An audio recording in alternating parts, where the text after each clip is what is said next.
2 वर्षांपूर्वी बीडसह माजलगावमध्ये मराठा आरक्षण आंदोलनादरम्यान जाळपोळीची घटना घडली होती आणि त्याच्यामध्ये आमदार प्रकाश सोळंके यांचं घर सुद्धा पेटवून देण्यात आलेलं होतं। या प्रकरणात मी कोणतीही तक्रार दिली नव्हती, पोलिसांनीच केसेस दाखल केल्या असं प्रकाश सोळंके यांनी म्हटलेलं आहे। घराच्या जाळपोळ प्रकरणामध्ये ज्यांच्यावर केसेस दाखल केल्या आहेत त्यांच्याबद्दल मी शपथपत्र द्यायला तयार आहे। केसेस दाखल झालेल्या मुलांची सुटका होत असेल तर मी तशी भूमिका घेऊ शकतो असंही सोळंके म्हणाले।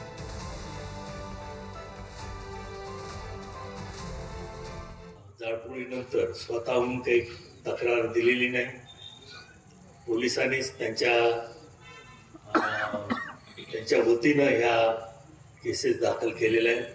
तरी सुद्धा जर काही माझं ॲफिडेव्हिट लागत असेल या मुलांची मुक्तता करण्यासाठी आणि तसं जर होत असेल तर मी निश्चितपणानं ॲफिडेव्हिट द्यायला तयार आहे। माझं शपथपत्र देऊन या तरुण मंडळीच्या वरच्या सर्व केसेस विड्रॉ करता येतील याच्या बाबतीत मी निश्चितपणानं शपथपत्र द्यायला तयार आहे, एवढंच जाहीर करतो।